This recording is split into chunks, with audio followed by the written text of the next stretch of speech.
Hello students, आपने first unit economics का complete कर लिया था। मैडम अल्पना ने आपको चैप्टर नंबर 4 सप्लाई का करवाया था। इसके साथ आपका यूनिट नंबर फर्स्ट कंप्लीट हो गया। आज हम सेकंड यूनिट शुरू करने जा रहे हैं। तो सेकंड यूनिट का पहला चैप्टर है थ्योरी ऑफ प्रोडक्शन, उत्पादन के सिद्धांत। उत्पादन का सिद्धांत क्या है? ये जो थ्योरी ऑफ प्रोडक्शन उत्पादन का सिद्धांत है, ये उत्पादन और उत्पादन के साधनों के बीच के संबंध को प्रकट करता है। फैक्टर्स ऑफ प्रोडक्शन और प्रोडक्शन के बीच के रिलेशनशिप को हमें उत्पादन का सिद्धांत बताता है। ये जो उत्पादन का सिद्धांत है, ये इसमें दो बातें मेन हैं। पहला हम इसमें पढ़ेंगे प्रोडक्शन फंक्शन, यानी कि उत्पादन फलन के बारे में पढ़ेंगे इसमें पहला, और इसमें हम दूसरा पढ़ेंगे उत्पादन के नियम, लॉज ऑफ प्रोडक्शन। तो सबसे पहले है प्रोडक्शन फंक्शन यानी कि उत्पादन फलन। प्रोडक्शन फंक्शन उत्पादन फलन क्या होता है?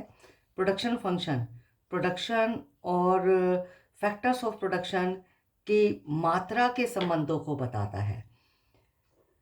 यानी कि एक निश्चित मात्रा में उत्पादन के साधनों का प्रयोग करके हम कितना उत्पादन कर सकते हैं, ये हमें प्रोडक्शन फंक्शन बताता है। उत्पादन के साधन कौन कौन से हैं? फैक्टर्स ऑफ प्रोडक्शन कौन कौन से हैं? लैंड, लेबर, कैपिटल, ये उत्पादन के साधन हैं। इन उत्पादन के साधनों की एक निश्चित मात्रा का प्रयोग करके हम कितना उत्पादन कर सकते हैं, ये हमें प्रोडक्शन फंक्शन उत्पादन फलन बताता है। इसको हम एक फार्मूले से समझेंगे। y is equal to F. F का मतलब है फंक्शन, y का मतलब है production. Production is a function of, इसका मतलब है y का मतलब production, production is a, F का मतलब है function, production is a function of L K S. L का मतलब क्या है? एल का मतलब है लेबर। के का मतलब क्या है? के का मतलब है कैपिटल। एस का मतलब है सॉइल।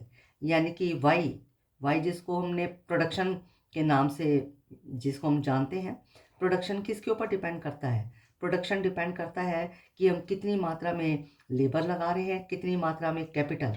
कैपिटल वैसे सी से शुरू होता है, लेकिन यहाँ पर कैपिटल को के से डिनोट किया जाता है। वैसे कैपिटल सी से जो होता है शुरू, लेकिन इसको के से डिनोट किया जाता है। सॉइल यानी कि जमीन। उत्पादन किसका फलन है? उत्पादन के साधनों के ऊपर निर्भर करता है। एफ का मतलब है फंक्शन, यानी कि प्रोडक्शन उत्पादन के इन साधनों के ऊपर निर्भर करता है कि हमने उत्पादन के कितने साधन लगाए हैं। तो प्रोडक्शन फंक्शन हमें क्या बताता है? उत्पादन के साधनों के तकनीकी संबंधों को बताता है। यानी कि कितनी मात्रा में हम उत्पादन के साधन लगाएं कि हमें निश्चित मात्रा में उत्पादन प्राप्त हो। नेक्स्ट हमारा आता है टाइप्स ऑफ प्रोडक्शन फंक्शन।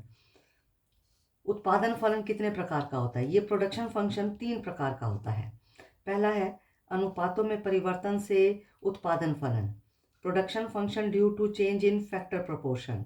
यानी कि अगर हम फैक्टर प्रोपोर्शन को उत्पादन के साधनों में परिवर्तन लाते हैं, उत्पादन के साधनों के अनुपात में परिवर्तन लाते हैं, तो उत्पादन के साधनों के अनुपात में परिवर्तन आने से उत्पादन फलन, उत्पादन के साधनों के अनुपात का मतलब क्या होता है? उत्पादन के साधनों के अनुपात का मतलब है, मान लो हम उत्पादन के 2 साधनों की सहायता से प्रोडक्शन कर रहे हैं।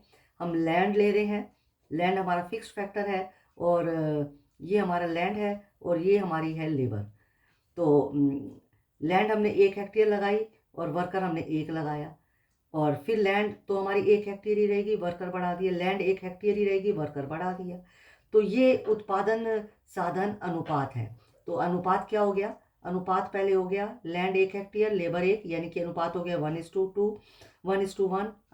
लैंड 1 हेक्टेयर, लेबर 2 लगा दिए, 1:2, 1:3। ये अनुपात है, साधन अनुपात है। साधन हमारा लैंड भी है, लेबर भी है, ये उत्पादन साधन अनुपात है। फैक्टर प्रोपोर्शन हो गया 1:1, 1:2, 1:3। तो टाइप ऑफ प्रोडक्शन फंक्शन में पहला हमारा आता है कि अनुपातों में परिवर्तन से उत्पादन फलन, production function due to change in factor proportion. ये फैक्टर प्रोपोर्शन में चेंज है, तो इन अनुपातों में परिवर्तन होने से उत्पादन फलन, इसके बारे में हम इसी चैप्टर में पढ़ेंगे। दूसरा है पैमाने में परिवर्तन से उत्पादन फलन, production function due to change in scale. Scale में परिवर्तन होने से, पैमाने में परिवर्तन होने से उत्पादन फलन, प्रोडक्शन फंक्शन। पैमाने में परिवर्तन होने का मतलब है जब हम उत्पादन के सभी साधनों में परिवर्तन करते हैं। यहाँ तो हमने लैंड को फिक्स रखा है, यानी कि हर बार लैंड हम 1 हेक्टेयर ही यूज़ कर रहे हैं। लेकिन जब हर बार हम उत्पादन के दोनों साधनों में चेंज लाएं, दोनों साधनों में, लैंड में भी चेंज ला रहे हैं, कैपिटल में लैंड में भी चेंज ला रहे हैं, लेबर में भी चेंज ला रहे हैं, जब उत्पादन के दोनों साधनों में परिवर्तन करके हम उत्पादन में परिवर्तन करते हैं, उसको कहते हैं production function due to change in factor. Production function due to change in scale. अब तीसरा आता है production function due to change in factor proportion और स्केल, यानी कि उत्पादन फलन कैसे है, पैमाने और अनुपातों में परिवर्तन होने से उत्पादन फलन, यानी कि या तो पैमाने में परिवर्तन हो रहा है, स्केल में परिवर्तन हो रहा है, या प्रपोर्शन में परिवर्तन हो रहा है, या दोनों ही हो रहे हैं। इन दोनों में परिवर्तन आने से उत्पादन फलन, जिसको हम आइसोक्वेंट कर्व के नाम से भी जानते हैं, जिसमें पैमाने में भी परिवर्तन आता है, अनुपातों में भी परिवर्तन आता है, फैक्टर प्रोपोर्शन में भी चेंज आता है, स्केल में भी चेंज आता है। जब दोनों में ही चेंज आता है तो ऐसी परिस्थिति में जो प्रोडक्शन फंक्शन होता है, इसको हम तीसरे चैप्टर में पढ़ेंगे, जिसको हम आइसोक्वेंट कर्व के नाम से जानते हैं। तो प्रोडक्शन फंक्शन ये 3 प्रकार का होता है। इसके 2 प्रकार तो हम इसी चैप्टर में ही पढ़ लेंगे। Production function due to change in factor proportion, ये हम इसी में पढ़ेंगे, जिसको हम लॉ ऑफ वेरिएबल प्रोपोर्शन के नाम से जानते हैं। Production function due to change in scale, पैमाने में परिवर्तन होने से उत्पादन फलन, ये भी हम इसी चैप्टर में ही पढ़ लेंगे। लेकिन ये production function due to change in factor proportion और स्केल, इसको हम नेक्स्ट चैप्टर जो आपका आइसोक्वेंट कर्व का आएगा, सम उत्पाद वक्र का इससे अगला चैप्टर आएगा, उसमें हम इसको पढ़ेंगे। तो आपने ये याद रखना है, ये जो प्रोडक्शन फंक्शन है ये 3 प्रकार का होता है। अब हमने पढ़ना है फैक्टर ऑफ प्रोडक्शन, यानी कि उत्पादन के साधन। उत्पादन के कौन कौन से साधन होते हैं। आपको पता है कि जब हम किसी भी वस्तु का प्रोडक्शन करेंगे तो हमें प्रोडक्शन करने के लिए फैक्टर्स ऑफ प्रोडक्शन, उत्पादन के साधनों की ज़रूरत है। उत्पादन के साधन कौन कौन से होते हैं, किन की सहायता से हम उत्पादन करते हैं। उत्पादन करने के लिए हम 2 साधनों का प्रयोग करते हैं, fixed factor of production, fix factors का भी प्रयोग करते हैं, वेरिएबल फैक्टर का भी प्रयोग करते हैं। उत्पादन के सबसे पहले पढ़ रहे हैं हम फिक्स्ड फैक्टर ऑफ प्रोडक्शन, उत्पादन के स्थिर साधन। उत्पादन के स्थिर साधन क्या होते हैं कि वो उत्पादन के साधन जिसको हम शॉर्ट पीरियड में, अल्पकाल में, जिसको हम बढ़ा नहीं सकते, उसे हम फिक्स्ड फैक्टर ऑफ प्रोडक्शन कहते हैं। जैसे हम शॉर्ट पीरियड में, शॉर्ट पीरियड का मतलब है वो पीरियड जो 1 साल से भी कम का होता है, वो शॉर्ट पीरियड होता है। जिस फैक्टर को, जिस उत्पादन के साधन को हम शॉर्ट पीरियड में नहीं बढ़ा सकते, कुछ ही समय में, कुछ दिनों में, कुछ महीनों में हम नहीं बढ़ा सकते, वो हमारा फिक्स्ड फैक्टर ऑफ प्रोडक्शन कहलाता है। जैसे लैंड, मशीनरी, अगर कहा जाए कि हम 15 दिन में मशीनरी खरीद लें, महीने में खरीद लें, तो ये पॉसिबल नहीं, क्योंकि ये बहुत एक्सपेंसिव है, तो शॉर्ट पीरियड में हम इसको नहीं परचेज कर सकते। तो ये फिक्स्ड फैक्टर ऑफ प्रोडक्शन है, जिसको शॉर्ट पीरियड में बढ़ाया नहीं जा सकता। दूसरा उत्पादन का साधन होता है वेरिएबल फैक्टर ऑफ प्रोडक्शन, यानी कि वेरिएबल फैक्टर ऑफ प्रोडक्शन क्या होता है, जिसकी मात्रा को हम शॉर्ट पीरियड में, कुछ समय में हम बढ़ा सकते हैं, कुछ दिनों में, कुछ महीनों में अगर हम बढ़ाना चाहें तो बढ़ा सकते हैं। जैसे रॉ मटेरियल जितना भी हम बढ़ाना चाहें बढ़ा सकते हैं, लेबर की मात्रा, वर्कर्स को जितना बढ़ाना चाहें हम बढ़ा सकते हैं। ये वेरिएबल फैक्टर ऑफ प्रोडक्शन होता है, यानी कि फैक्टर ऑफ प्रोडक्शन हमारे जिसकी सहायता से हम प्रोडक्शन कर रहे हैं वो फिक्स भी होते हैं और वेरिएबल भी होते हैं। तो कौन सा फैक्टर ऑफ प्रोडक्शन फिक्स होगा, कौन सा फैक्टर ऑफ प्रोडक्शन वेरिएबल होगा, ये किसके ऊपर निर्भर करता है, ये टाइम पीरियड के ऊपर निर्भर करता है, अवधि के ऊपर निर्भर करता है। ठीक है, यानी कि टाइम पीरियड हमारा शॉर्ट है, कम समय है या अधिक समय है, तो टाइम पीरियड के ऊपर निर्भर करता है। अगर टाइम पीरियड शॉर्ट होगा तो हम वो हमारा फिक्स हो जाएगा। अगर टाइम पीरियड हमारा लॉन्ग होगा तो कोई भी फैक्टर हमारा फिक्स नहीं होगा। शॉर्ट पीरियड क्या होता है, शॉर्ट पीरियड होता है जो 1 साल से कम का है। शॉर्ट पीरियड में क्योंकि हम साधनों को नहीं बढ़ा सकते, ठीक है, और इसमें उत्पादन का एक कोई ना कोई साधन हमें फिक्स जरूर मिलेगा। कुछ साधन हमें फिक्स मिलेंगे, कुछ वेरिएबल मिलेंगे। लॉन्ग पीरियड में तो हम उत्पादन के सभी साधनों को बढ़ा सकते हैं, इसलिए लॉन्ग पीरियड में सभी को क्योंकि बढ़ाया घटाया जा सकता है, इसलिए लॉन्ग पीरियड में कोई भी उत्पादन का साधन हमारा फिक्स नहीं रहता। लॉन्ग पीरियड में उत्पादन के सभी साधन कैसे हो जाते हैं, वेरिएबल हो जाते हैं। तो आपको पता चला प्रोडक्शन करने के लिए उत्पादन के हम दो साधन यूज़ करते हैं, कुछ फिक्स फैक्टर होते हैं, कुछ वेरिएबल फैक्टर्स होते हैं।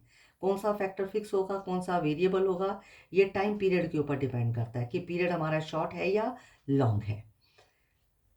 नेक्स्ट हमारा आता है कंसेप्ट ऑफ प्रोडक्शन, उत्पादन की धारणाएं। उत्पादन की 3 धारणाएं हैं। पहला है टोटल प्रोडक्शन। टोटल प्रोडक्शन क्या होता है, जितने भी हमारे उत्पादन के साधन हैं, फैक्टर्स ऑफ प्रोडक्शन है, फिक्स्ड फैक्टर ऑफ प्रोडक्शन है, वेरिएबल फैक्टर्स ऑफ प्रोडक्शन है, इन दोनों फैक्टर्स की सहायता से जितना भी हमने उत्पादन किया वो हमारा क्या कहलाएगा, कुल उत्पादन कहलाएगा। दूसरा हमारा आता है औसत उत्पादन यानी कि एवरेज प्रोडक्शन। एवरेज प्रोडक्शन क्या होता है, जो हमारा टोटल प्रोडक्शन हुआ, कुल उत्पादन हुआ, अगर हम इसको वेरिएबल फैक्टर से डिवाइड कर दें, कुल उत्पादन को अगर हम वेरिएबल फैक्टर से डिवाइड करते हैं तो वो हमारा क्या हो जाएगा, औसत उत्पादन यानी कि एवरेज प्रोडक्शन। एपी का मतलब है एवरेज प्रोडक्शन। कैसे निकालते हैं, टोटल प्रोडक्शन को नंबर ऑफ लेबर से डिवाइड कर दो। मान लो हमारा टोटल प्रोडक्शन हो गया 100 यूनिट्स का और लेबर हमने लगा रखी है मान लो 20, तो हमारा एवरेज प्रोडक्शन पर लेबर एवरेज प्रोडक्शन कितना आ जाएगा, 5 यूनिट पर लेबर। एवरेज प्रोडक्शन हमारा 5 यूनिट हो गया। उसके बाद नेक्स्ट हमारा आता है सीमांत उत्पादन। सीमांत उत्पादन क्या होता है, एवरेज प्रोडक्शन क्या होता है। सीमांत उत्पादन का मतलब है कि जब हम वेरिएबल फैक्टर को घटाने और बढ़ाने से उत्पादन की मात्रा में जो भी परिवर्तन आता है, वेरिएबल फैक्टर को घटाने बढ़ाने से उत्पादन की मात्रा में जो भी परिवर्तन आता है वो मार्जिनल प्रोडक्शन कहलाता है या मार्जिनल प्रोडक्ट कहलाता है। तो मार्जिनल प्रोडक्ट सीमांत उत्पादन, इसको हम किस तरह से लिखेंगे, ये साइन डेल्टा का है। डेल्टा का मतलब होता है change in total production, change in labour. इस फार्मूले से हम सीमांत उत्पादन निकाल सकते हैं। मान लो टोटल प्रोडक्शन हमारा है पहले 15 यूनिट का। अब लेबर हमने 5 लगा रखी है, लेबर हमने लगाई है 5 और प्रोडक्शन कितना हो रहा है, 15 यूनिट का हो रहा है। फिर लेबर हमने बढ़ाकर 6 कर दी और प्रोडक्शन हमारा हो रहा है 17 यूनिट का। तो चेंज इन टोटल प्रोडक्शन में कितना चेंज है, 2 यूनिट का चेंज है। चेंज इन लेबर यानी कि ये वेरिएबल फैक्टर है, वेरिएबल फैक्टर लेबर में कितना चेंज है, 1, यानी कि 1 लेबर बढ़ाने से 2 यूनिट का प्रोडक्शन हमारा बढ़ा है। तो मार्जिनल प्रोडक्ट हमारा कितना हो जाएगा, 2 डिवाइडेड बाय 1 यानी कि 2। तो वेरिएबल फैक्टर के चेंज, लेबर वेरिएबल फैक्टर है, वेरिएबल फैक्टर के चेंज करने से हमारे प्रोडक्शन में कितना परिवर्तन आता है, 1 लेबर के बढ़ाने से प्रोडक्शन 2 यूनिट का बढ़ा, तो मार्जिनल प्रोडक्ट हमारा क्या कहलाएगा, 2 कहलाएगा। तो कहने का मतलब हमें पता चला कि जो प्रोडक्शन है, प्रोडक्ट हमारा 3 तरह का होता है, टोटल प्रोडक्ट होता है, मार्जिनल प्रोडक्ट होता है, एवरेज प्रोडक्ट होता है। इसके बाद अब हमारा नेक्स्ट हेडिंग इसमें आता है लॉ ऑफ प्रोडक्शन। उत्पादन का नियम क्या है। उत्पादन के नियमों को हम 2 भागों में पढ़ेंगे।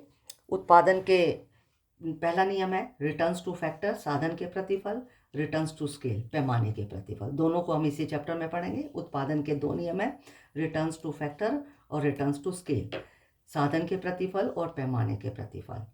सबसे पहले हम पढ़ रहे हैं रिटर्न्स टू फैक्टर यानी कि साधन के प्रतिफल। रिटर्न्स टू फैक्टर, साधन के प्रतिफल क्या होता है, जब एक उत्पादक उत्पादन करने के लिए एक वेरिएबल फैक्टर में परिवर्तन करता है, उत्पादन करने के लिए एक वेरिएबल फैक्टर में परिवर्तन करता है और बाकी सभी साधनों को फिक्स रखता है, बाकी साधनों में परिवर्तन नहीं लाता, चेंज नहीं लाता। जब एक प्रोड्यूसर केवल एक वेरिएबल फैक्टर में चेंज करता है और बाकी साधन, उत्पादन के जितने भी साधन हैं, जितने भी फैक्टर्स ऑफ प्रोडक्शन हैं, उनको फिक्स रखता है, तो इससे उत्पादन के साधनों के अनुपात में परिवर्तन आ जाता है। There is a change in a factor proportion. जब ऐसा होता है इसी को साधन के प्रतिफल कहा जाता है।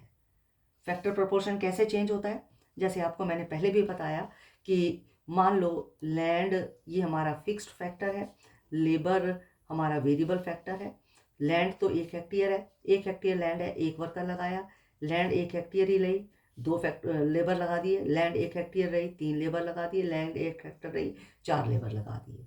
तो ये फैक्टर प्रोपोर्शन हमारा क्या आ गया, ये है हमारा फैक्टर प्रोपोर्शन। पहले फैक्टर प्रोपोर्शन बना इन दोनों का अनुपात 1:1, फिर फैक्टर प्रोपोर्शन 1:2, 1:3, 1:4, ये हमारा फैक्टर प्रोपोर्शन है। तो आपको मैंने बताया कि जब हम उत्पादन का एक वेरिएबल फैक्टर में चेंज ला रहे हैं, लेबर हमारी वेरिएबल फैक्टर है, इसमें चेंज ला रहे हैं, यानी कि लेबर की नंबर हम हर बार बढ़ा रहे हैं, लेकिन बाकी साधनों को स्थिर रख रहे हैं। लैंड हमारा फिक्स है, लैंड हम 1 हेक्टेयर ही ले रहे हैं, ये लैंड है हमारी हेक्टेयर में, लैंड हम 1 हेक्टेयर ही ले रहे हैं, लैंड की मात्रा को नहीं बढ़ा रहे, लेबर के नंबर को हर बार बढ़ा रहे हैं। तो ऐसी परिस्थिति में क्या होता है, ऐसी सिचुएशन में साधन के अनुपात में फैक्टर प्रोपोर्शन में चेंज आता है। कैसे फैक्टर प्रोपोर्शन में चेंज आ रहा है, पहले फैक्टर प्रोपोर्शन हो गया 1:1, फिर हो गया 1:2, 1:3, 1:4। जब फैक्टर प्रोपोर्शन में चेंज आता है तो इसी को रिटर्न्स टू फैक्टर कहते हैं। तो ऐसा जब होता है, साधन अनुपात में जब परिवर्तन आता है, इस परिवर्तन से इसका इम्पैक्ट क्या पड़ता है, इसका प्रभाव क्या पड़ता है। जब साधन अनुपात में परिवर्तन आता है, फैक्टर प्रोपोर्शन में चेंज आता है, तो उत्पादन में विभिन्न दरों में परिवर्तन आता है, उत्पादन विभिन्न दरों से बढ़ता है। प्रोडक्शन इंक्रीजेज विद, शुरू में क्या होता है, शुरू में उत्पादन बढ़ती हुई दर से बढ़ता है, production increases with increasing rate. शुरू में उत्पादन क्या होता है, उत्पादन बढ़ती दर से बढ़ता है। उसके बाद फिर क्या होता है, उसके बाद उत्पादन में उत्पादन की दर स्थिर हो जाती है, production increases with constant rate, यानी कि उत्पादन की दर स्थिर हो जाती है, उत्पादन में वृद्धि नहीं होती है। फिर उत्पादन घटती दर से बढ़ता है, then production decreases with decreasing rate, तो उत्पादन घटती दर से बढ़ता है। तो कहने का मतलब है फैक्टर प्रोपोर्शन में चेंज लाने से उत्पादन में विभिन्न दरों से परिवर्तन आता है। शुरू में उत्पादन बढ़ती दर से बढ़ता है, फिर उसके बाद वो कांस्टेंट हो जाता है, फिर उसके बाद घटने लगता है। इसी को साधन के प्रतिफल कहते हैं। तो साधन के प्रतिफल क्या हुए, 3 हुए। पहले साधन के बढ़ते प्रतिफल है, इंक्रीजिंग रिटर्न्स टू फैक्टर होता है। फिर साधन के घटते प्रतिफल, डिक्रीजिंग रिटर्न्स टू, फिर साधन के समान प्रतिफल होता है, कांस्टेंट रिटर्न्स टू फैक्टर होता है। फिर तीसरा आता है, ये दूसरे नंबर पे लिखेंगे और ये हम इसको लिख देंगे तीसरे नंबर पे। फिर साधन के घटते प्रतिफल होता है, यानी कि उत्पादन घटने लगता है। तो साधन के प्रतिफल ये 3 प्रकार के होते हैं, इनकी हम डिटेल पढ़ेंगे। सबसे पहला आता है साधन के बढ़ते प्रतिफल, increasing returns two factor. Increasing returns two factor कब होता है, साधन के बढ़ते प्रतिफल का मतलब है जब परिवर्तनशील साधन को बढ़ाने से, वेरिएबल फैक्टर को बढ़ाने से प्रोडक्शन बढ़ रहा है, लेबर को बढ़ाने से प्रोडक्शन बढ़ रहा है, तो हम कहेंगे कि साधन के बढ़ते प्रतिफल का नियम लागू हो रहा है, इंक्रीजिंग रिटर्न्स टू फैक्टर लागू हो रहा है। जब लेबर को बढ़ाने से प्रोडक्शन बढ़ रहा है, लैंड को हमने नहीं बढ़ाया, सिर्फ लेबर को बढ़ाने से प्रोडक्शन बढ़ रहा है, तो वो इंक्रीजिंग रिटर्न्स टू फैक्टर है। और जब उत्पादन बढ़ता है तो ऐसे सिचुएशन में जो हमारा मार्जिनल प्रोडक्ट है, सीमांत उत्पादन है, मार्जिनल प्रोडक्ट भी हमारा बढ़ता है। कैसे, इसको हम एग्जांपल से समझ रहे हैं। लेबर हमने शुरू में 1 लगाई, प्रोडक्शन हो रहा है 2 यूनिट का, लेबर बढ़ाकर 2 कर दी, प्रोडक्शन 5 हो गया यूनिट का, फिर 3 कर दी तो प्रोडक्शन 9 यूनिट का हो रहा है।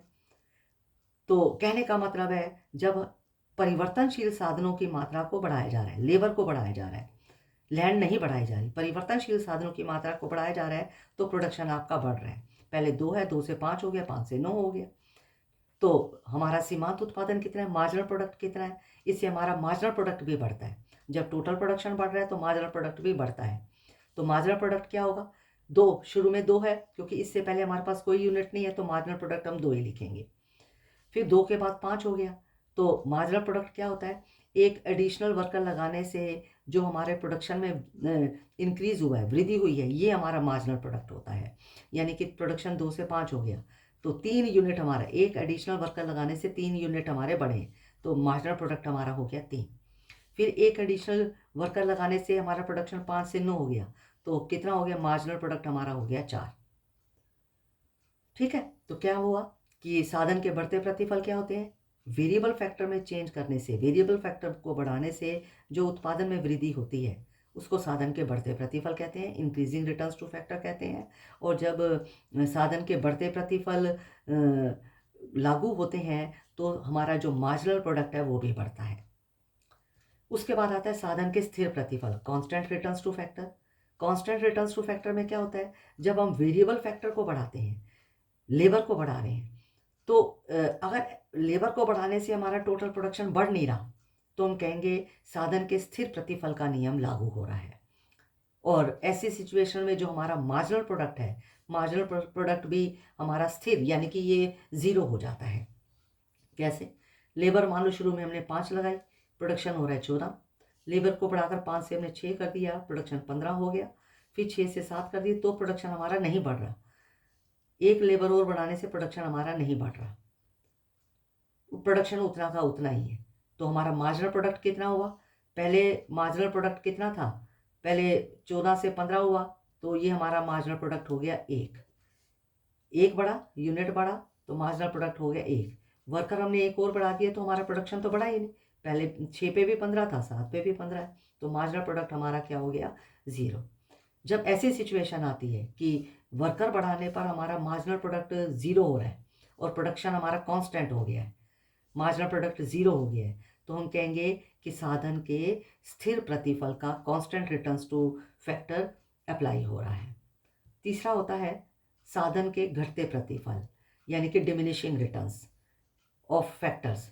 साधन के घटते प्रतिफल क्या होते हैं, जब वेरिएबल फैक्टर्स को बढ़ाने से उत्पादन में कमी आती है। वेरिएबल फैक्टर को बढ़ाने से अगर उत्पादन नहीं बढ़ रहा है तो हम कहेंगे साधन के वो घटते प्रतिफल है, यानी कि वेरिएबल फैक्टर को बढ़ाया, उत्पादन नहीं बढ़ रहा और हमारा जो मार्जिनल प्रोडक्ट है वो भी कम होना शुरू हो जाता है। अगर ऐसी सिचुएशन है वो साधन के घटते प्रतिफल है।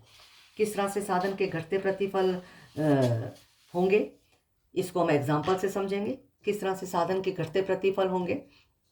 जैसे मान लो लेबर हमने 6 लगाई है, प्रोडक्शन हो रहा है 15 यूनिट का, लेबर हमने 7 कर दी तो प्रोडक्शन हमारा बढ़कर, ये यूनिट्स है, प्रोडक्शन किस में है, यूनिट्स में है। लेबर को हमने 7 कर दिया तो प्रोडक्शन हमारा 15 यूनिट का हो रहा है, 7 से 8 कर दिए तो प्रोडक्शन हमारा कम होकर 15 से 14 हो गया। तो मार्जिनल प्रोडक्ट कितना हुआ, पहले 15 था, 6 पे 15 था, 7 पे भी 15 है, तो मार्जिनल प्रोडक्ट हमारा कितना हो गया, इनका डिफरेंस यानी कि मार्जिनल प्रोडक्ट हमारा 0। लेबर बढ़ाने पर प्रोडक्शन नहीं बढ़ा, फिर एक वर्कर और बढ़ा दिया तो प्रोडक्शन बल्कि पहले से भी कम हो गया। जब प्रोडक्शन पहले से भी कम हो जाए तो हम कहेंगे घटते प्रतिफल का नियम लागू हो रहा है। तो आपको पता चला साधन के प्रतिफल 3 प्रकार के होते हैं, इंक्रीजिंग रिटर्न्स टू फैक्टर साधन के बढ़ते प्रतिफल, कांस्टेंट रिटर्न्स टू फैक्टर साधन के स्थिर प्रतिफल और साधन के घटते, तीसरा है साधन के घटते प्रतिफल यानी कि डिमिनिशिंग रिटर्न्स टू फैक्टर। साधन के प्रतिफल ये 3 प्रकार के होते हैं। मॉडर्न इकोनॉमिस्ट ने साधन के इन तीनों प्रतिफल को नए एक नियम के रूप में एक्सप्लेन किया है। क्या बताया, मॉडर्न इकोनॉमिस्ट साधन के इन 3 प्रतिफल को एक नियम के रूप में इसकी व्याख्या करते हैं। उस नियम का नाम है लॉ ऑफ वेरिएबल प्रपोर्शन, घटते बढ़ते अनुपात का नियम। बात वही है लेकिन आधुनिक अर्थशास्त्रियों ने इसको एक नियम के रूप में एक्सप्लेन किया है जिसको लॉ ऑफ वेरिएबल प्रपोर्शन कहते हैं। तो लॉ ऑफ वेरिएबल प्रपोर्शन क्या है, घटते बढ़ते अनुपात का नियम क्या है, इसके ऊपर 16 मार्क्स का क्वेश्चन आ जाता है, इंपॉर्टेंट है, इंपॉर्टेंट फॉर 16 मार्क्स। 16 मार्क्स के लिए इसको आपने याद करना है। तो घटते बढ़ते अनुपात का नियम क्या है, पहली बात आपने इसमें याद रखनी है, ये जो घटते बढ़ते अनुपात का नियम है ये नियम शॉर्ट पीरियड में एप्लीकेबल होता है, अल्पकाल में लागू होता है, लॉन्ग पीरियड में एप्लीकेबल नहीं होता। घटते बढ़ते अनुपात का नियम शॉर्ट पीरियड में लागू होता है। शॉर्ट पीरियड में क्या होता है, जब हम किसी भी वस्तु का उत्पादन को बढ़ाने के लिए फिक्स्ड फैक्टर के साथ साथ वेरिएबल फैक्टर की अतिरिक्त इकाइयों का प्रयोग करते हैं। फिक्स फैक्टर के साथ साथ वेरिएबल फैक्टर्स की हम अतिरिक्त इकाइयों का प्रयोग करने का मतलब है कि हम उसकी मात्रा को बढ़ाते हैं, तो घटते बढ़ते अनुपात का नियम लागू होता है, law of variable proportion implement होता है। यानी कि जैसे मान लो हमने उत्पादन का साधन लिया लैंड या मशीनरी, मशीनरी की का नंबर नहीं बढ़ा रहे, लैंड की मात्रा हम नहीं बढ़ा रहे, उसी के ऊपर, उसी लैंड के ऊपर हम लेबर की संख्या बढ़ाते जाते हैं, वेरिएबल फैक्टर्स की अतिरिक्त इकाइयों का प्रयोग कर रहे हैं, यानी कि लेबर की मात्रा बढ़ाते जा रहे हैं। मशीन एक है, मशीन के ऊपर हम कई वर्कर्स की संख्या बढ़ाते जा रहे हैं। अगर ऐसा होता है, फिक्स फैक्टर के साथ वेरिएबल फैक्टर्स की अगर अधिक मात्रा का प्रयोग करते हैं तो ऐसी परिस्थिति में घटते बढ़ते अनुपात का नियम लागू होता है। ऐसी सिचुएशन में क्या होता है, जब हम फिक्स्ड फैक्टर के साथ वेरिएबल फैक्टर की मात्रा बढ़ाते हैं, हम श्रमिकों की संख्या तो यानी कि बढ़ाते जाते हैं, लेकिन लैंड की मात्रा नहीं बढ़ाते या मशीनरी की का नंबर नहीं बढ़ाते हैं, तो ऐसी सिचुएशन में क्या होता है, ऐसी स्थिति में साधन अनुपात में फैक्टर प्रपोर्शन में परिवर्तन आता है। साधन अनुपात में परिवर्तन आता है। साधन अनुपात में कैसे परिवर्तन आता है, ये मैंने आपको पहले भी एक्सप्लेन किया, अब दोबारा एक्सप्लेन कर रही हूँ कैसे साधन अनुपात में परिवर्तन आता है। मान लो हम जमीन के ऊपर खेती कर रहे हैं और उसमें हम लेबर की संख्या बढ़ाते जाते हैं। जैसे जमीन तो हम 1 हेक्टेयर ही ले रहे हैं, लेकिन उसके ऊपर 1 हेक्टेयर जमीन है, शुरू में हमने 1 वर्कर लगाया, तो फैक्टर प्रोपोर्शन क्या हुआ, 1:1। 1 ये 1 हेक्टेयर भूमि है, 1 लेबर है, फैक्टर प्रोपोर्शन हो गया 1:1। फिर 1 हेक्टेयर भूमि के ऊपर हमने 2 वर्कर लगा दिए, फैक्टर प्रोपोर्शन हो गया 1:2। 1 हेक्टेयर भूमि है, 3 वर्कर लगा दिए, फैक्टर प्रोपोर्शन हो गया 1:3। तो जब हम 1 हेक्टेयर भूमि के ऊपर श्रमिकों की संख्या बढ़ाते जाते हैं, तो ऐसी परिस्थिति में क्या होता है, साधन अनुपात बदल रहा है। ये साधन अनुपात है 1:1, 1:2, 1:3। साधन अनुपात में परिवर्तन आ रहा है। जब साधन अनुपात में परिवर्तन आता है तो जो टोटल प्रोडक्शन है, कुल उत्पादन है, पहले बढ़ती दर से बढ़ता है, फिर उसके बाद समान रहता है, फिर उसके बाद घटने लगता है। इसी को लॉ ऑफ वेरिएबल प्रोपोर्शन कहते हैं। कैसे, उत्पादन शुरू में बढ़ती दर से बढ़ रहा है, फिर घट रहा है, फिर पहले बढ़ रहा है, फिर कांस्टेंट रह रहा है, फिर घट रहा है। कैसे हो रहा है, इसको आगे हम टेबल से और डायग्राम से समझेंगे। तो आपने अभी इतना याद रखना है कि लॉ ऑफ वेरिएबल प्रोपोर्शन में क्या होता है कि जब हम एक फिक्स फैक्टर के साथ वेरिएबल फैक्टर्स की संख्या बढ़ा रहे हैं, लैंड की मात्रा फिक्स है, वेरिएबल फैक्टर की संख्या बढ़ा रहे हैं, तो साधन अनुपात में परिवर्तन आएगा। साधन अनुपात में परिवर्तन आने से उत्पादन में विभिन्न दरों से परिवर्तन आता है। शुरू में उत्पादन बढ़ती दर से बढ़ता है, फिर कांस्टेंट हो जाता है, फिर घटने लगता है। इसी को लॉ ऑफ वेरिएबल प्रोपोर्शन कहते हैं। इसको हम टेबल से और डायग्राम से आगे समझेंगे। उससे पहले हम इसकी डेफिनेशन समझ लें। लॉ ऑफ वेरिएबल प्रोपोर्शन को डिफाइन किया है इकोनॉमिस्ट लेफ्टविच ने। इसकी डेफिनेशन, परिभाषा, तो इसकी डेफिनेशन आपने लिखनी है। डेफिनेशन क्या है, यदि प्रति इकाई समय अनुसार एक साधन की मात्रा में समान इकाई में वृद्धि की जाती है, यानी कि अगर हम एक साधन की मात्रा में समान इकाइयों में वृद्धि कर रहे हैं, एक साधन का मतलब है जैसे लेबर की मात्रा में समान इकाइयों में वृद्धि कर रहे हैं, यानी कि हर बार लेबर हम 1-1 बढ़ा रहे हैं, यानी कि पहले 1 बढ़ा दी, फिर 3 बढ़ा दी, फिर 5 बढ़ा दी, वो तो समान इकाइयाँ नहीं हुई। जब भी हम लेबर बढ़ा रहे हैं, हर बार समान बढ़ा रहे हैं। 1 बढ़ा रहे हैं तो हर बार 1 बढ़ा रहे हैं, 2 बढ़ा रहे हैं तो हर बार 2 बढ़ा रहे हैं, 3 बढ़ा रहे हैं तो हर बार 3 बढ़ा रहे हैं। तो कहने का मतलब है, जब हम एक साधन की मात्रा की समान इकाइयों में वृद्धि करते हैं, हर बार एक जितने नंबर बढ़ाते हैं लेबर का, और अन्य साधन की मात्रा को स्थिर रखते हैं, लेकिन लैंड को हम फिक्स कर रहे हैं। लेबर को तो हर बार 1-1 बढ़ा रहे हैं, लेकिन लैंड हम हर बार 1 हेक्टेयर ही रख रहे हैं, लैंड की मात्रा को नहीं बढ़ा रहे।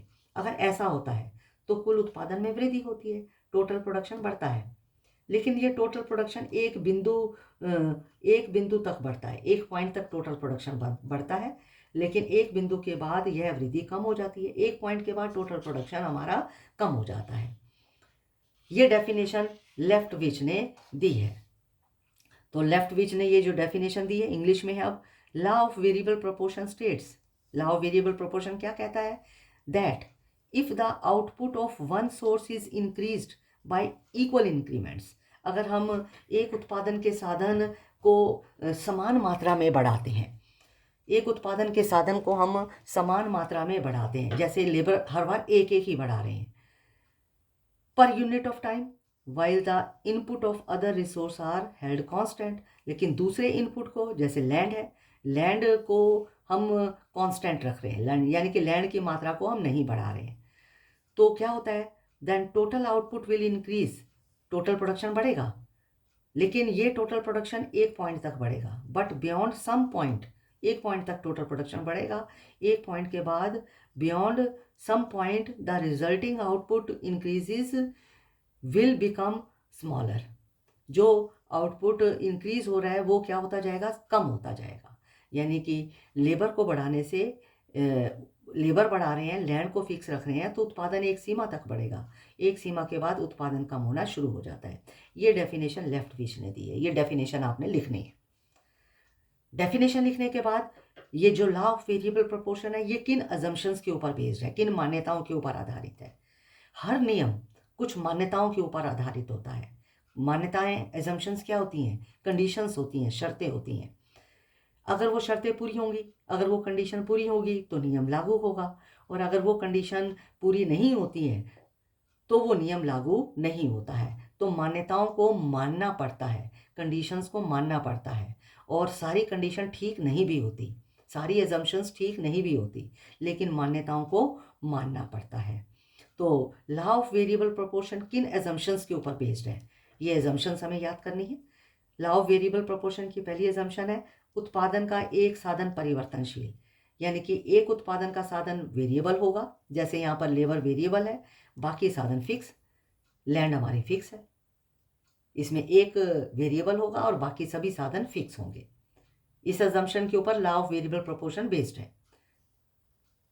सेकेंड है, वेरिएबल फैक्टर की सभी इकाइयां समान है, यानी कि जो हमने लेबर लगाई है, लेबर हमारा वेरिएबल फैक्टर है, इसकी सभी इकाइयां समान है, सभी यूनिट समान है। यानी कि अगर हम लेबर लगा रहे हैं, या तो सारे स्किल्ड लेबर लगा रहे हैं, यानी कि कुछ हमने स्किल्ड लगा रही है, कुछ सेमी स्किल्ड लगा लिए, कुछ अनस्किल्ड लगा लिए, ऐसा नहीं होगा। जो भी वेरिएबल फैक्टर लगाएंगे, ये इन सभी वेरिएबल फैक्टर की सभी इकाइयां समान होंगी। या तो सारे स्किल्ड वर्कर लगाएंगे, या सारे सेमी स्किल्ड लगाएंगे, या अनस्किल्ड लगाएंगे। तीसरा आता है, उत्पादन की तकनीक में परिवर्तन नहीं, जो प्रोडक्शन करने के लिए टेक्नोलॉजी यूज़ करेंगे, टेक्नोलॉजी में कोई भी चेंज नहीं होगा। जो टेक्नोलॉजी हमने यूज़ करनी शुरू कर दी वो हमेशा यूज़ करेंगे। नेक्स्ट आता है, उत्पादन के साधनों का विभिन्न अनुपातों में प्रयोग, यानी कि जो हम प्रोडक्शन के लिए फैक्टर्स यूज़ कर रहे हैं उसका विभिन्न अनुपातों में प्रयोग होगा। विभिन्न अनुपात का मतलब है, लैंड 1 हेक्टेयर ली तो लेबर हम 1 ले रहे हैं, फिर लैंड हमने बढ़ाकर, लैंड तो 1 हेक्टेयर ही रखी, लेबर को 2 कर दिया, लैंड 1 हेक्टेयर रखी, लेबर 3 कर दी। तो ये विभिन्न अनुपात हो गए। फैक्टर प्रोपोर्शन हमारा क्या होगा, चेंज हो रहा है। उत्पादन के साधनों का विभिन्न अनुपातों में प्रयोग हो रहा है। ये उत्पादन के साधन के अनुपात है 1:1, 1:2, 1:3। जब हम ऐसा करते हैं, उत्पादन के साधनों का विभिन्न अनुपातों में प्रयोग करते हैं, तो शुरू में उत्पादन बढ़ती दर से बढ़ता है, फिर कांस्टेंट हो जाता है, फिर घटने लगता है।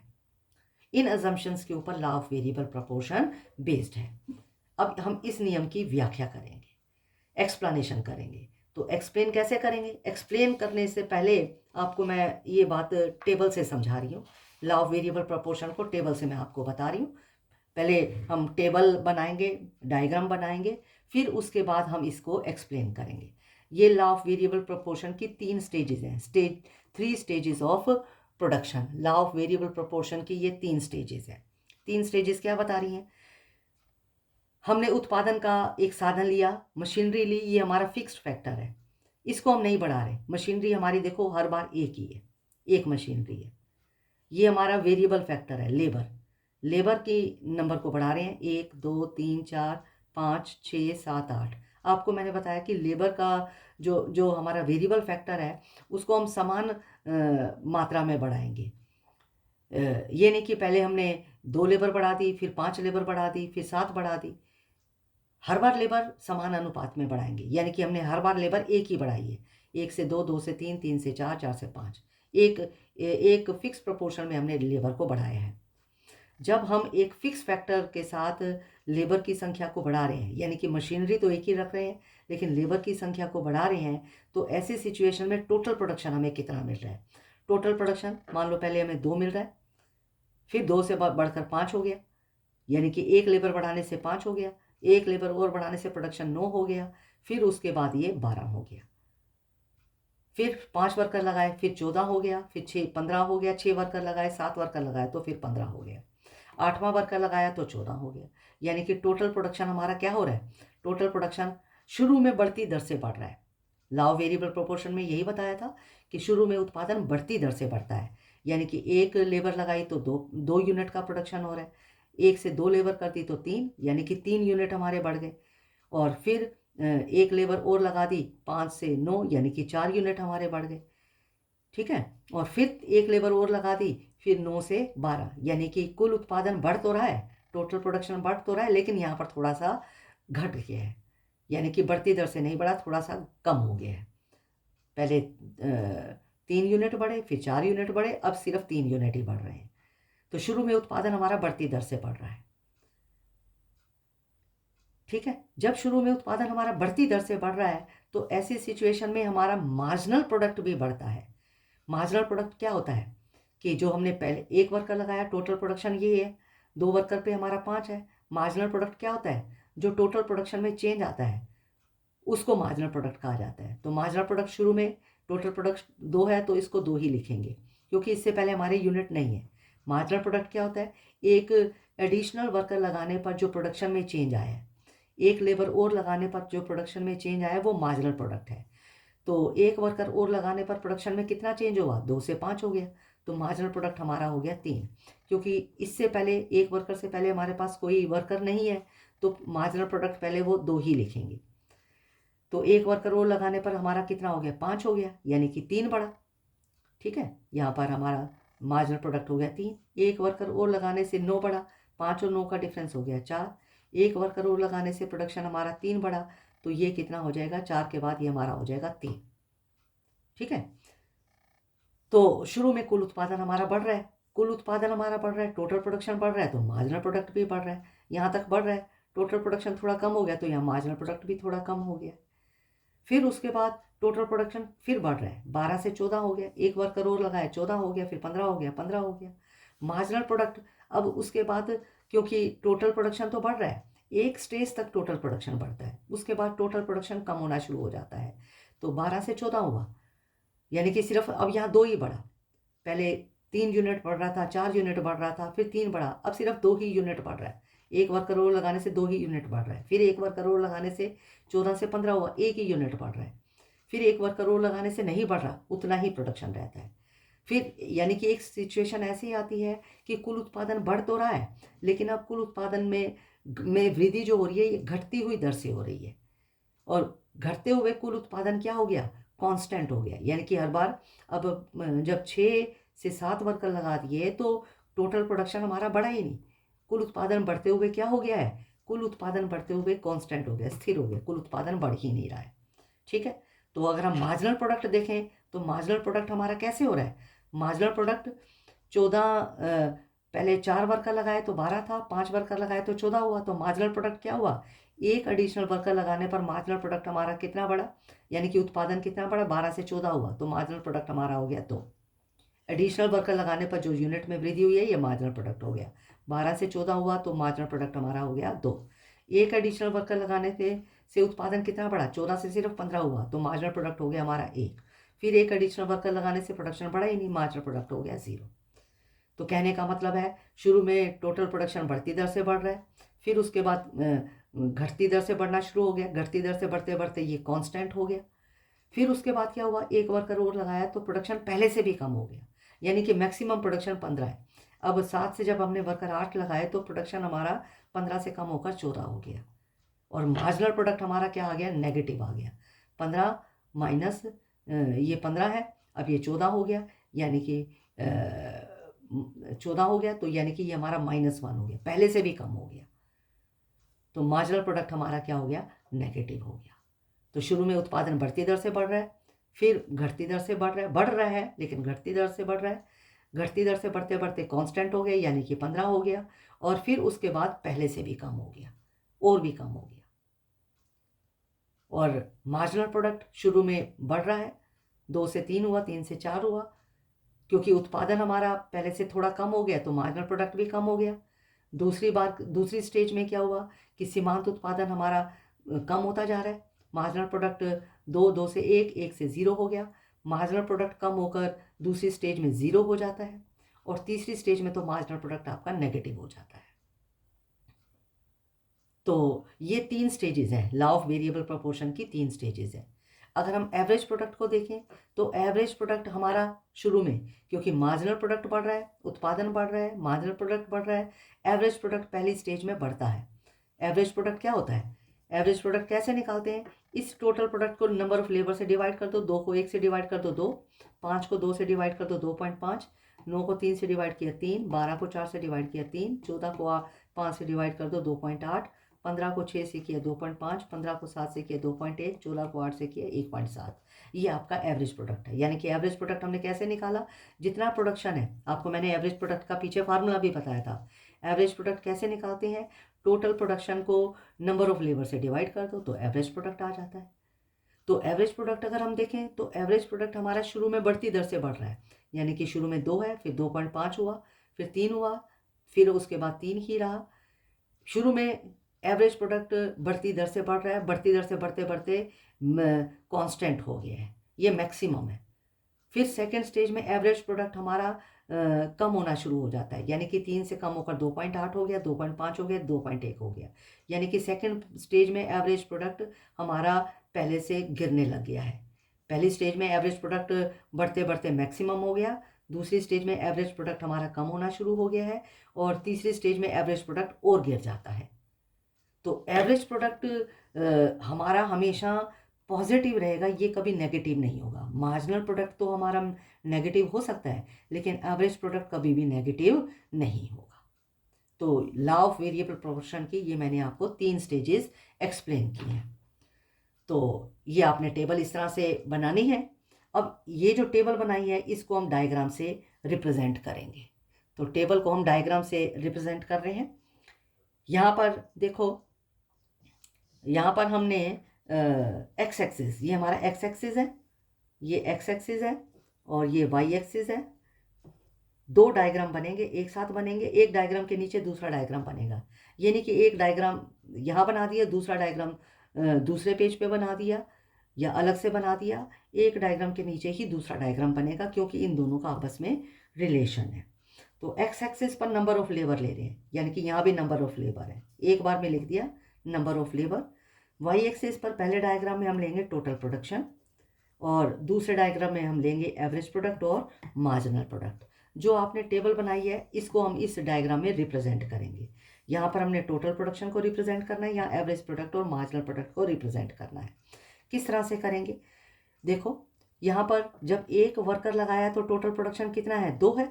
यहाँ पर ये जो मैंने आप स्केल यूज़ करना, हाफ इंच के ऊपर मैंने पॉइंट लगाए हैं, आधे आधे इंच के ऊपर पॉइंट लगाए हैं। 1 2 3, यानी कि टोटल प्रोडक्शन मैंने 15 यहाँ दिखाया, हाफ इंच के ऊपर पॉइंट लगाए हैं, यहाँ पर 1 इंच के बाद मैंने पॉइंट लगाए हैं। स्केल यूज़ करके करना है आपने। तो जब हमने एक वर्कर लगाया है, ये एक वर्कर है, तो टोटल प्रोडक्शन हमारा कितना है? 2 है। एक वर्कर के ऊपर टोटल प्रोडक्शन, एक वर्कर के ऊपर टोटल प्रोडक्शन हमारा आता है 2 आता है, एक वर्कर के ऊपर।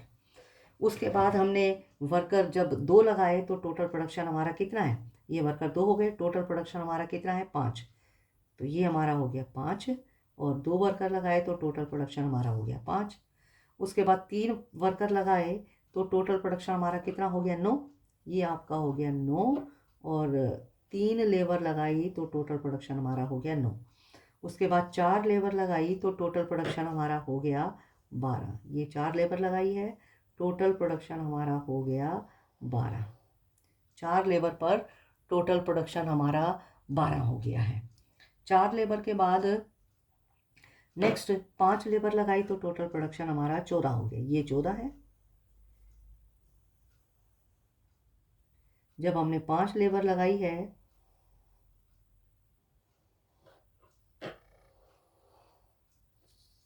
पाँच लेबर लगाने पर हमारा टोटल प्रोडक्शन कितना हो गया?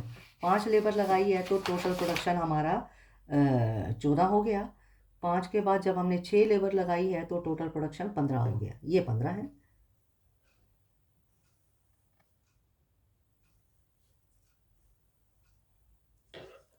जब हमने 6 लेबर लगाई है, हमने 6 लेबर लगाई है तो टोटल प्रोडक्शन हमारा हो गया है 15। आपके पास स्केल है, रबड़ है इसलिए मैं पेंसिल से बना रही हूँ। अगर लाइन में थोड़ा सा इधर उधर हो तो आप इसको ठीक कर सकते हो। 6 लेबर लगाई तो 15, 7 लेबर लगाई तो भी 15 है। इसी को लाइन को हमने एक्सटेंड कर दिया। जब हमने 7 वर्कर लगाए हैं तो 7 वर्कर लगाने पर भी टोटल प्रोडक्शन हमारा 15 ही हो रहा है। 7 पे भी 15 है, लेकिन जब हमने 8 वर्कर लगाए तो ये हमारा प्रोडक्शन कम हो गया है। 8 वर्कर लगाने पर हमारा टोटल प्रोडक्शन कम होकर फिर 14 हो गया है। ठीक है, हमने क्या करना है, इन पॉइंट्स को, ये जो हमारे पॉइंट आए हैं, इन पॉइंट्स को हमने आपस में क्या कर देना है, इन पॉइंट्स को आपस में मिला देना है। तो ये यहाँ से शुरू हुआ, शुरू में प्रोडक्शन हमारा बढ़ रहा है,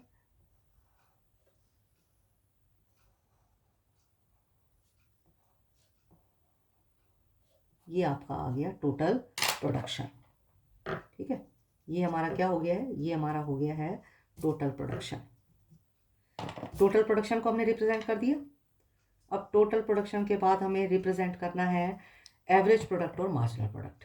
एवरेज प्रोडक्ट हमारा कितना है, अब देखो जब एक लेबर लगाई थी, एक लेबर लगाई थी तो एवरेज प्रोडक्ट हमारा कितना है, एक लेबर लगाई तो एवरेज प्रोडक्ट हमारा है, इसको हमने लिख दिया 1 2 3 4 5। एक लेबर लगाई है तो एवरेज प्रोडक्ट हमारा है 2, ये 2 हो गया। एक लेबर पे 2 है, 2 लेबर पे 2.5 है, 2.5 2 और 3 के बीच का ले लिया, 2 और 3 के बीच में लिया तो ये हो गया। 2 वर्कर लगाए तो हमारा एवरेज प्रोडक्ट आ रहा है 2.5। और उसके बाद जब हमने 3 वर्कर लगाए तो एवरेज प्रोडक्ट हमारा है 3। 3 वर्कर लगाए, 3 वर्कर लगाए तो एवरेज प्रोडक्ट हमारा 3 हो गया। 3 वर्कर के ऊपर 3 हो गया। 4 वर्कर के ऊपर फिर हमारा एवरेज प्रोडक्ट 3 आ रहा है, फिर भी 3 आ रहा है, फिर सेम आ रहा है। 4 वर्कर लगाए तो भी एवरेज प्रोडक्ट हमारा 3 आ रहा है। 5 वर्कर लगाए तो 2.8 आ रहा है।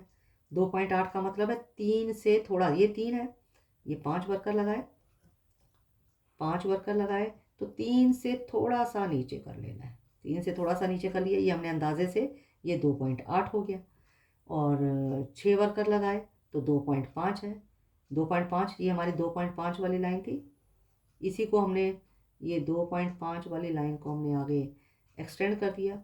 6 वर्कर लगाए तो 2.5 है, और 7 वर्कर लगाए तो 2.1 है। यानी कि ये हमारा जो 2 था, ये 2 वाली लाइन थी, इससे हल्का सा ऊपर ले लो आप। 7 वर्कर लगाए तो ये 2, इसको मान लेते हैं, ये तो 2 है, यहाँ तक तो ये हमारा 2 आता है, 2 से थोड़ा सा ऊपर ले लिया। 7 वर्कर लगाए तो 2.1 हो गया। 8 वर्कर लगाए तो 1.7। 1.7 का मतलब है 2 से थोड़ा, ये 2 है, इस 2 से थोड़ा सा नीचे हम ले लेंगे, 2 से थोड़ा सा नीचे लिया, 8 वर्कर लगाए तो 2.7। तो ये पॉइंट हमारा क्या है, जब हमारा पहला पॉइंट है 2, 2 के बाद हमारा आया 2.5, 2.5 के बाद नेक्स्ट हमारा पॉइंट आया 3, फिर उसके बाद हमारा 3 ही रहा। 3 के बाद नेक्स्ट हमारा आया 2.8, ये 2.5, 2.1 और 1.7, ये पॉइंट है ना, इनको मिला दो। तो इनको हमने मिला दिया, ये जो पॉइंट आए हैं इनको आपने क्या करना है, ये हमारा उसके बाद कांस्टेंट रहा है। फिर उसके बाद ये थोड़ा सा कम हुआ है, थोड़ा सा कम हुआ, फिर और थोड़ा सा कम हुआ, फिर उसके बाद और थोड़ा सा, फिर और ये थोड़ा सा कम हुआ, और थोड़ा सा कम हुआ, और कम हो गया। तो ये आपका ही आता है। ये हमारा जो पॉइंट आए हैं ये क्या कहलाएगा, एवरेज प्रोडक्ट। ये हमारे एवरेज प्रोडक्ट है। ठीक है, अब एवरेज प्रोडक्ट के बाद अब मार्जिनल प्रोडक्ट को हमने रिप्रेजेंट करना है। मार्जिनल प्रोडक्ट देखो कैसे है, जब एक वर्कर लगाया तो मार्जिनल प्रोडक्ट 2 है, एक वर्कर लगाया मार्जिनल प्रोडक्ट 2, ये यही पॉइंट आ रहा है, ये मार्जिनल प्रोडक्ट 2 है। 2 वर्कर के ऊपर 3 है, ये आपका हो गया 3। ये आपका 2 वर्कर है, ये आपका ये आपका मार्जिनल प्रोडक्ट क्या है, 2 वर्कर लगाए तो ये वाला पॉइंट नहीं है। 2 वर्कर लगाए तो मार्जिनल प्रोडक्ट आपका, ये 2 वर्कर लगाए मार्जिनल प्रोडक्ट 3, ये वाला ऊपर वाला पॉइंट है। 2 वर्कर लगाए तो 3 है, 3 वर्कर लगाए तो 4 है, ये वर्कर 3 है और 4 है, ये आपका आ गया 4। 3 वर्कर लगाए तो ये लाइट करना, क्योंकि बाद में ये लाइन्स मिटानी है इसलिए हल्की लाइन लगानी है। 3 वर्कर, उसके बाद नेक्स्ट है 3 वर्कर लगाए 3 वर्कर लगाने के ऊपर हो गया ये 4, ये वाला पॉइंट आया। 3 वर्कर लगाने पर आया 4, ये पहला पॉइंट है, ये दूसरा पॉइंट है, ये तीसरा पॉइंट है। 3 वर्कर पे 4, 4 वर्कर के ऊपर फिर 3, 3 का मतलब है ये आपका 3 है, वर्कर 4 है 3, यानी कि ये वाला पॉइंट आ रहा है। फिर उसके बाद नेक्स्ट हमारा आ रहा है 5 वर्कर के ऊपर 2, ये 5 वर्कर है और 2, 5 वर्कर के ऊपर 2, यानी कि ये वाला पॉइंट आ रहा है, ये वाला 5 वर्कर के ऊपर 2। फिर उसके बाद 6 वर्कर के ऊपर 1, ये 6 वर्कर, ये 1 है और ये वर्कर 6 है, 6 वर्कर के ऊपर 1 आ रहा है। उसके बाद 7 वर्कर के ऊपर आ रहा है 0 और 8 वर्कर के ऊपर तो माइनस हो गया। माइनस का मतलब है ये हमने नीचे ले लिया, ये -1 है, यानी कि इस 8 वर्कर के ऊपर ये माइनस में हो गया, यानी कि नीचे ले लिया हमने, नीचे ले लिया तो ये -1 है। लाइन हमने एक नीचे लगा ली, ठीक है। तो ये है, तो कैसे है, कौन कौन से पॉइंट मिलाने हैं। 1 वर्कर के ऊपर 2, ये पहला पॉइंट है, फिर उसके ऊपर 3, ये है, फिर उसके बाद 4, ये 4 है, और फिर उसके बाद फिर ये 3 है, फिर ये है, ये है, ये है, और ये लास्ट में ये वाला पॉइंट है। तो 1 वर्कर के ऊपर हमारा कितना है, 1 वर्कर के ऊपर है 2, यहाँ से शुरू करना है। तो मार्जिनल प्रोडक्ट हमारा कैसे हुआ, यहाँ से शुरू हुआ, यहाँ से मार्जिनल प्रोडक्ट हमारा शुरू हो रहा है। ये 1, ये यहाँ गया, फिर उसके बाद ये यहाँ आया, उसके बाद ये हुआ, उसके बाद फिर ये आपका कम हो रहा है, और 6 वर्कर के ऊपर 1 है, फिर उसके बाद ये 0 हो गया, 0 होने के बाद ये नेगेटिव हो गया।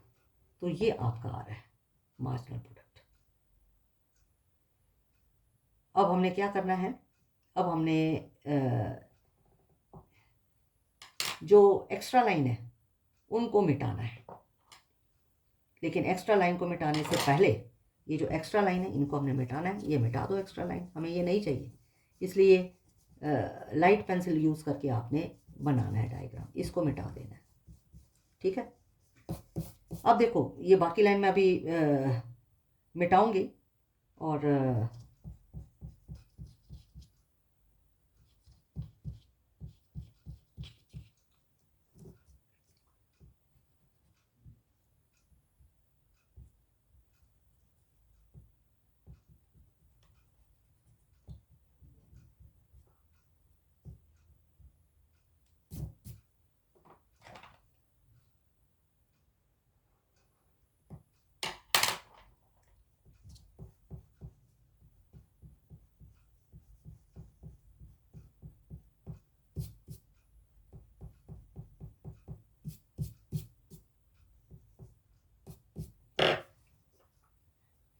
हाँ जी, देखो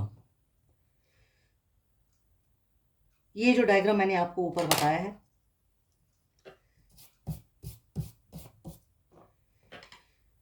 अब डायग्राम की एक्सप्लेनेशन देखो, ऊपर टेबल बताइए, ये आपको मैंने डायग्राम बनाकर बताया है।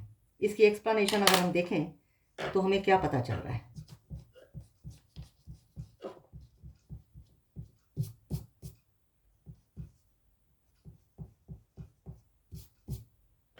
क्या पता चल रहा है। लॉ ऑफ वेरिएबल प्रोपोर्शन क्या बताता है, लॉ ऑफ वेरिएबल प्रोपोर्शन की 3 स्टेजेस हैं।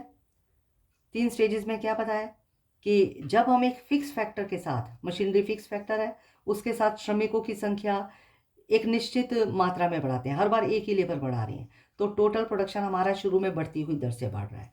यानी कि ये देखो, ये टोटल प्रोडक्शन हमारा बढ़ रहा है, ये टोटल प्रोडक्शन हमारा बढ़ती हुई दर से 2 से 5 हो गया, 5 से 9 हो गया, 5 से 9 हो गया। 3 वर्कर लगाए, जब हमने वर्कर 3 लगाए तो टोटल प्रोडक्शन हमारा बढ़ती हुई दर से 3 वर्कर तक, यानी कि यहाँ तक 3 वर्कर लगाने तक टोटल प्रोडक्शन हमारा, यहाँ से यहाँ तक टोटल प्रोडक्शन हमारा बढ़ती हुई दर से बढ़ रहा है। 3 वर्कर जब हमने लगाए, टोटल प्रोडक्शन हमारा बढ़ती हुई दर से बढ़ रहा है, ठीक है।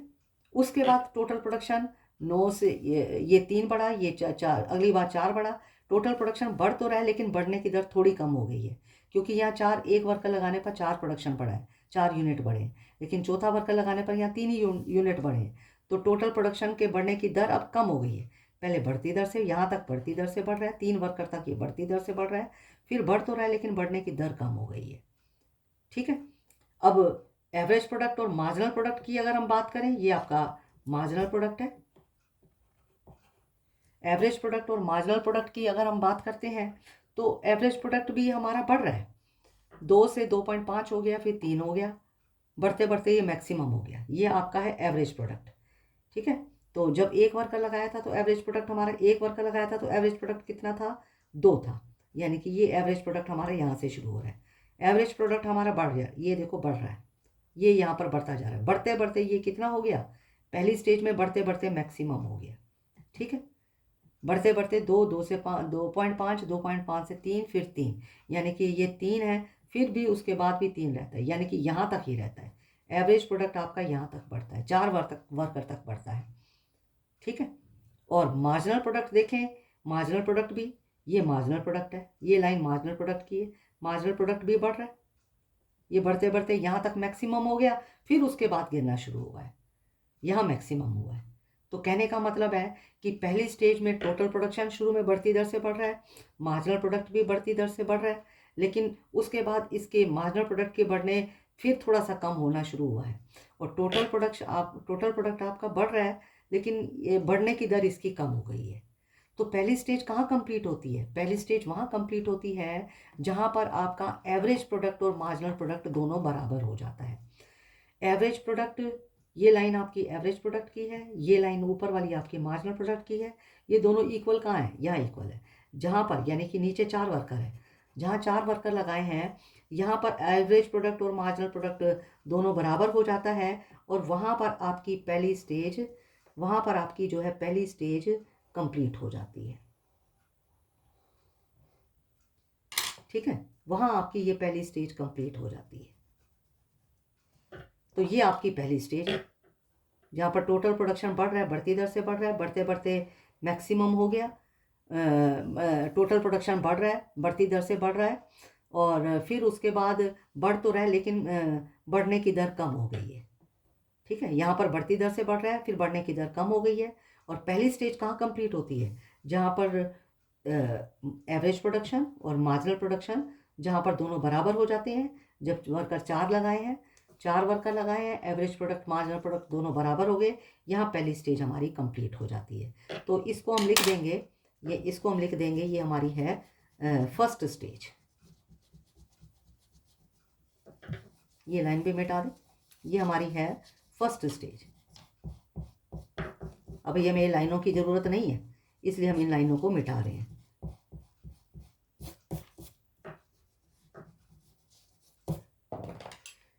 तो ये हमारी है फर्स्ट स्टेज, पहली स्टेज यहाँ पर पूरी हो गई, जहाँ पर एवरेज प्रोडक्ट मार्जिनल प्रोडक्ट दोनों बराबर हैं, और टोटल प्रोडक्शन शुरू में बढ़ती हुई दर से बढ़ रहा है, बढ़ती हुई दर से बढ़ते बढ़ते ये में बढ़ने की दर कम हो गई है, लेकिन टोटल प्रोडक्शन बढ़ रहा है। ठीक है, तो पहली स्टेज वहाँ पूरी होती है जहाँ एवरेज प्रोडक्ट और मार्जिनल प्रोडक्ट दोनों बराबर हैं। 4 वर्कर के ऊपर एवरेज प्रोडक्ट और मार्जिनल प्रोडक्ट 3 दोनों बराबर हैं, यहाँ पर हमारी पहली स्टेज कंप्लीट हो जाती है। अब उसके बाद आई दूसरी स्टेज।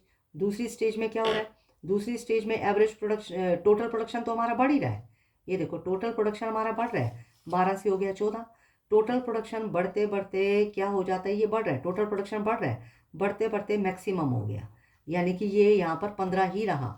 टोटल प्रोडक्शन बढ़ते बढ़ते क्या हो गया, 12 से 14 हुआ, 14 से 15 हुआ, फिर उसके बाद ये 15 ही रहा है, यानी कि जब हमने बढ़ते बढ़ते ये हमारा 15 ही रहा है। जब हमने 7 वर्कर लगाए तो ये मैक्सिमम आपका 15 है, बढ़ते बढ़ते मैक्सिमम हो गया, यानी कि 7 वर्कर लगाए हैं तो ये हमारा मैक्सिमम है। जहाँ मैक्सिमम हो गया, यहाँ से आप इन्हें एक लाइन और लगानी है, ये आपका बढ़ते बढ़ते मैक्सिमम हो गया। और जब मैक्सिमम होता है तो मार्जिनल प्रोडक्ट हमारा क्या होता है, तो ऐसी सिचुएशन में मार्जिनल प्रोडक्ट हमारा 0 होता है। ऐसी सिचुएशन में मार्जिनल प्रोडक्ट क्या हो जाएगा, ऐसी सिचुएशन में मार्जिनल प्रोडक्ट हमारा 0 हो जाएगा। टोटल प्रोडक्शन हमारा बढ़ते बढ़ते मैक्सिमम हो गया, और मार्जिनल प्रोडक्ट हमारा क्या हो गया, मार्जिनल प्रोडक्ट हमारा 0 हो गया है। ठीक है, तो 15 पे टोटल प्रोडक्शन हमारा बढ़ रहा है,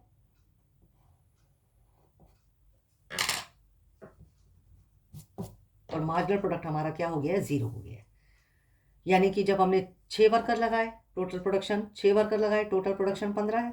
वर्कर जब हमने 7 लगाए, वर्कर 7 लगाए तो भी हमारा 15 है। टोटल प्रोडक्शन बढ़ते बढ़ते मैक्सिमम हो गया, और उसके बाद फिर क्या हो गया, कांस्टेंट हो गया, यानी कि नहीं बढ़ रहा। जब टोटल प्रोडक्शन आपका मैक्सिमम हो गया तो मार्जिनल प्रोडक्ट क्या होगा, ये मार्जिनल प्रोडक्ट हमारा ये मार्जिनल प्रोडक्ट की लाइन है, मार्जिनल प्रोडक्ट 0 हो गया, ठीक है। और एवरेज प्रोडक्ट हमारा क्या हो रहा है, एवरेज प्रोडक्ट दूसरी स्टेज में एवरेज प्रोडक्ट हमारा फॉल कर रहा है। पहली स्टेज में एवरेज प्रोडक्ट आपका मैक्सिमम हो गया था 2 से 2.5, फिर 3, और दूसरी स्टेज में आपका एवरेज प्रोडक्ट आपका फिर गिरना शुरू हो गया। यानी कि जब हमने 5 वर्कर लगाए तो एवरेज प्रोडक्ट हमारा 2.8 हो गया, फिर 6 वर्कर लगाए 2.5 हो गया, 7 वर्कर लगाए और कम हो गया 2.1 हो गया। यानी कि ये दूसरी स्टेज है। आपका एवरेज प्रोडक्ट क्या हो रहा है, एवरेज प्रोडक्ट इसमें फॉल कर रहा है, और मार्जिनल प्रोडक्ट भी आपका क्या हो रहा है, ये जो मार्जिनल प्रोडक्ट है वो भी फॉल हो रहा है। मार्जिनल प्रोडक्ट भी गिर रहा है, एवरेज प्रोडक्ट भी गिर रहा है। मार्जिनल प्रोडक्ट 3 से 2 हो गया, 2 से 1 हो गया, 1 से कम होकर 0 हो गया। एवरेज प्रोडक्ट भी कम हो रहा है, मार्जिनल प्रोडक्ट भी आपका कम हो रहा है, ठीक है। ये आपकी क्या है, ये आपकी दूसरी स्टेज है, ठीक है। उसके बाद इसको हम लिख देंगे सेकंड स्टेज। उसके बाद आती है तीसरी स्टेज। तीसरी स्टेज में क्या होता है, टोटल प्रोडक्शन कम हो जाता है। मैक्सिमम 15 थी, जब हमने 8 वर्कर लगाए तो ये और कम हो गया, यानी कि कम होकर 8 वर्कर लगाने पर कम होकर ये हमारा 14 हो गया। और हम मार्जिनल प्रोडक्ट देखें, जब हमने 8 वर्कर लगाए मार्जिनल प्रोडक्ट हमारा नेगेटिव हो गया, नीचे चला गया। और एवरेज प्रोडक्ट देखें तो एवरेज प्रोडक्ट हमारा तीसरी स्टेज में और भी कम हो जाता है, यानी कि 2.1 से कम होकर और भी कम हो जाता है, 1.7 है। तो ये हमारी कौन सी है, ये हमारी थर्ड स्टेज है, ठीक है। इस तरह से आपने डायग्राम बनाना है और एक्सप्लेन करना है, तीनों स्टेजेस को आपने एक्सप्लेन करना है।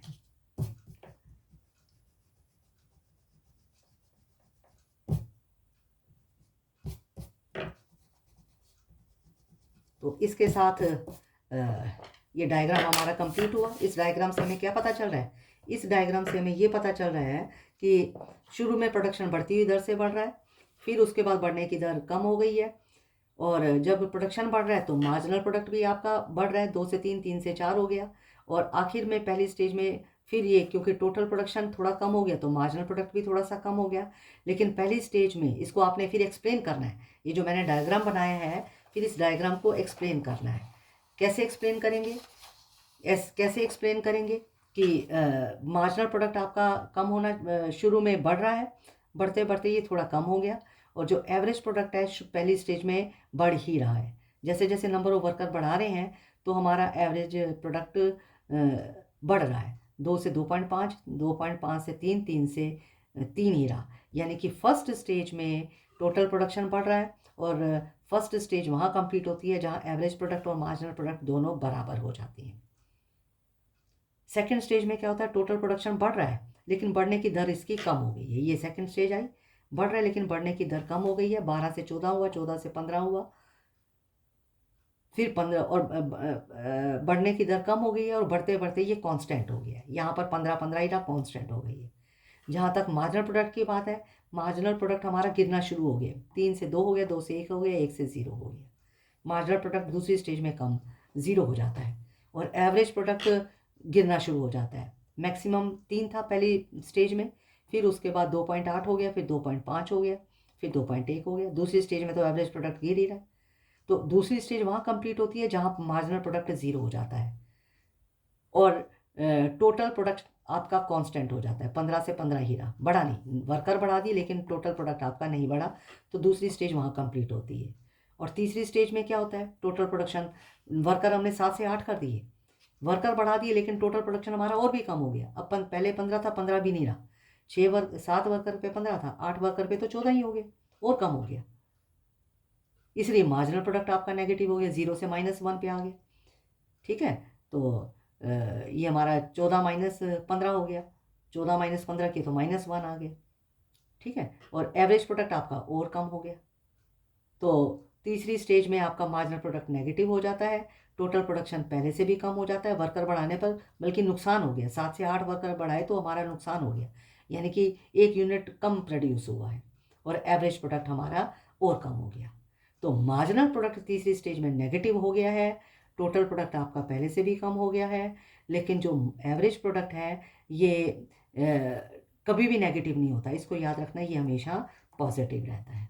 तो इस तरह से आपने टेबल बनानी है, डायग्राम बनाकर आपने टेबल बनानी है, डायग्राम बनाकर आपने इसको डायग्राम बनाकर आपने इसको इस तरह से समझाना है। तो ये लाइनें लगाने के बाद आपने इस तरह से ये लाइनों को रब कर देना है। तो आज आपने इतना ही पढ़ना है। और फिर इसके बाद आगे एक पॉइंट इसमें और मैं आपको बताऊं कि अब देखो 3 स्टेजेस में प्रोडक्शन हो रहा है, फर्स्ट स्टेज, सेकंड स्टेज और थर्ड स्टेज। तो अगर ये पूछा जाए कि एक प्रोड्यूसर को, एक उत्पादक को, एक फर्म को किस स्टेज में प्रोडक्शन करना चाहिए, फर्स्ट स्टेज में, सेकंड स्टेज में, थर्ड स्टेज, किस स्टेज में एक प्रोड्यूसर को प्रोडक्शन करना चाहिए, तो फर्स्ट स्टेज तक ही प्रोडक्शन करना चाहिए, सेकंड स्टेज में उसको नहीं जाना चाहिए। आपको पता है कि फर्स्ट स्टेज में तो प्रोडक्शन बढ़ती इधर से बढ़ रहा है, 2 से 5, 5 से 9, 9 और 9 से 12, यानी कि फर्स्ट स्टेज में तो प्रोडक्शन बढ़ रहा है। ठीक है, क्या उसे फर्स्ट स्टेज पे ही रहना चाहिए, उसको सेकंड स्टेज में नहीं जाना चाहिए, यानी कि उत्पादन को और नहीं बढ़ाना चाहिए, क्योंकि शुरू में उत्पादन बढ़ती हुई दर से बढ़ रहा है। तो उसको फर्स्ट स्टेज पे नहीं रहना, उसको आगे भी जाना है, क्योंकि टोटल प्रोडक्शन बढ़ रहा है। जब हम 5 वर्कर लगा रहे हैं तो 14, प्रोडक्शन तो बढ़ रहा है, टोटल प्रोडक्शन तो बढ़ रहा है, 6 वर्कर लगाए और बढ़ रहा है। तो उसको पहली स्टेज से आगे जाना है, पहली स्टेज पे उसको नहीं रुकना, क्योंकि टोटल प्रोडक्शन वर्कर बढ़ाने से टोटल प्रोडक्शन बढ़ रहा है। ठीक है, 5 से 6 कर दिए तो 15 हो गया, 6 से 7 किए तो 15 हुआ। तो कहने का मतलब है कि उसको फर्स्ट स्टेज पर ही नहीं रहना, उसको सेकेंड स्टेज पे जाना है, क्योंकि वर्कर बढ़ाने से प्रोडक्शन बढ़ रहा है। उसको सेकेंड स्टेज पे ही रहना है, थर्ड स्टेज पे नहीं जाना, क्योंकि थर्ड स्टेज में तो वर्कर बढ़ाने से प्रोडक्शन पहले से भी कम हो जाता है। तो उसको यही, यानी कि सेकेंड स्टेज के ऊपर ही रुक जाना है, उसको थर्ड स्टेज में नहीं जाना, क्योंकि थर्ड स्टेज में जाने से क्या होगा, वर्कर बढ़ाए, टोटल प्रोडक्शन पहले से भी कम हो रहा है और आपका मार्जिनल प्रोडक्ट भी नेगेटिव हो रहा है। तो कहने का मतलब है वर्कर को दूसरी स्टेज पे रहना है, थर्ड स्टेज पे नहीं जाना। पहली स्टेज से आगे जाना है, दूसरी स्टेज पे ही रहना है, उसको थर्ड स्टेज में नहीं जाना, क्योंकि थर्ड स्टेज में जाने से हमारा उत्पादन कम हो रहा है। तो इतना आपने समझना है और आज इसके डायग्राम की प्रैक्टिस करो। इसके बाद कल आपको मैं